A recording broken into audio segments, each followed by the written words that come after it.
वट सावित्री व्रत कथा एवं पूजा विधि।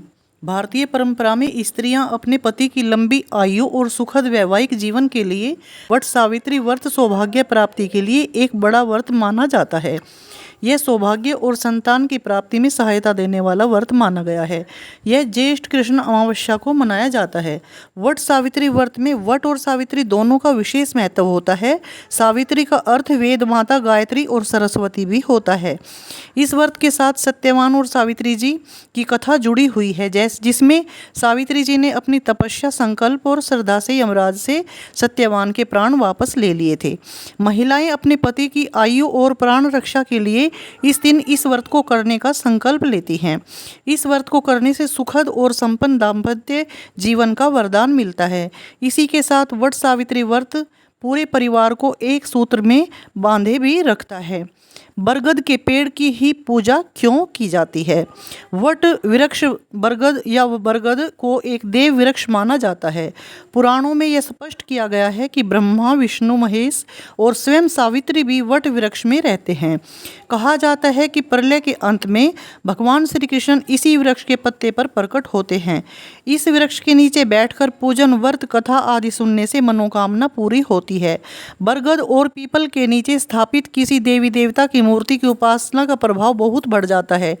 गोस्वामी तुलसीदास जी ने वट वृक्ष को तीर्थराज का छत्र कहा है। यह वृक्ष न केवल अत्यंत पवित्र है बल्कि बहुत ज़्यादा दीर्घायु भी है, यानी बहुत लंबे समय तक जिंदा रहता है। लंबी आयु, शक्ति, विशालता और धार्मिक महत्व को ध्यान में रखते हुए इस वृक्ष की पूजा की जाती है।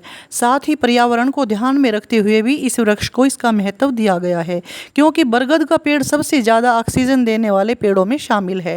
वट सावित्री की पूजा कैसे की जाती है?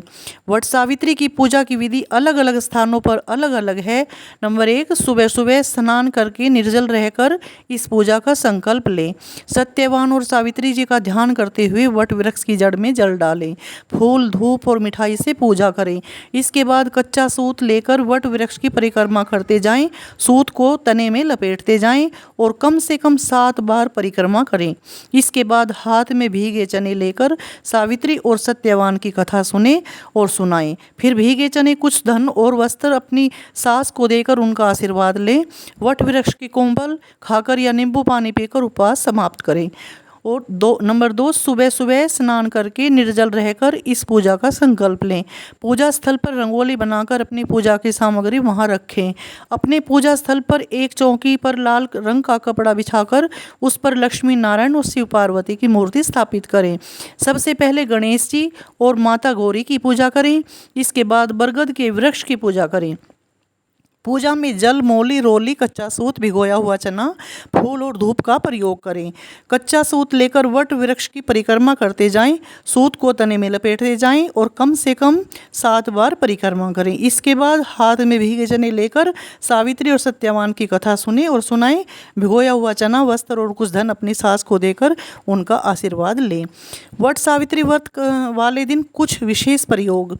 वट सावित्री व्रत वाले दिन किसी भी पार्क में या सार्वजनिक स्थान पर एक बरगद का पौधा लगाना बहुत अच्छा माना जाता है। इससे पारिवारिक और आर्थिक समस्याओं में मुक्ति मिलती है।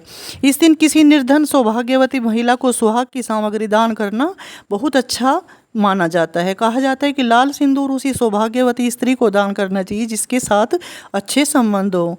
बरगद की छोटी सी जड़ को पीले कपड़े में लपेटकर अपने पास रखें। सावित्री और सत्यवान की जय हो।